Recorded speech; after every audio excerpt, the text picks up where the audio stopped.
Good morning, everyone. Good to be with you. I'm sorry we've had a couple of days where I haven't been around, but we're back on track now, I think. Today has been Lent 5, the fifth Sunday in Lent, as we look towards closer and closer towards Holy Week and Easter. So this week is known as Passion Sunday, but I remember as a child my grandma calling this Carlin Sunday. So she used to say there was Carlin, Palm and Paste Egg Day. Now Carlin Sunday is a tradition that is originated, I think, in Scotland and in the northeast of England, and you eat carlins on that day. Carlins are a type of pea. I don't know why or where that came from. I've looked it up and I can't find anything but why you should eat a specific thing on this day. But carlins were the things to eat. So tradition happens and that tradition has come and gone. I don't think you can even really buy them anymore. So that tradition's gone, and traditions have a little bit of a history of doing that, coming and going, and some hanging on for far longer than they should.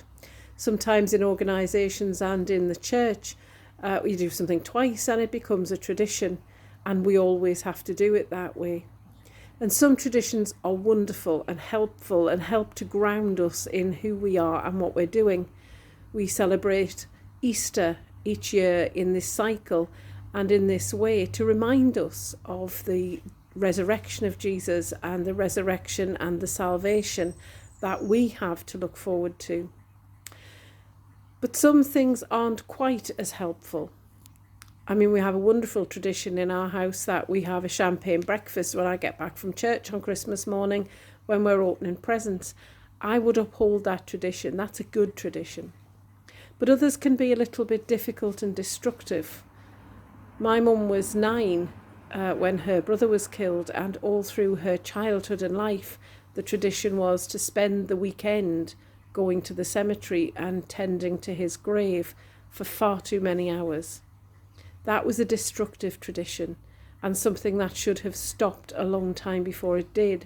But once it starts, it's very hard to step away and decide when the right time is to stop something like that.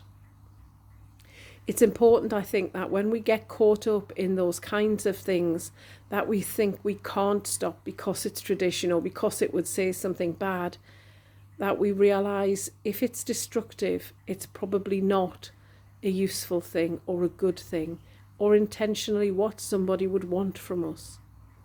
We need to take responsibility for these things that we call and class as traditions, things that we do because we think it's the way that it should happen.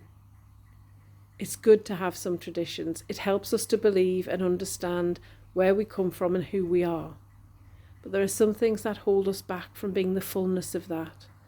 Those traditions, we need to find the courage to stop and hold on to the wonders of the tradition of God's love, which is shown for us ultimately in Easter, in the resurrection of Jesus after his death on the cross.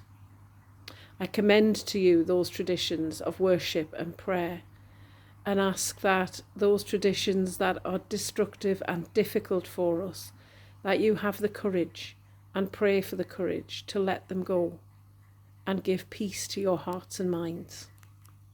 Amen.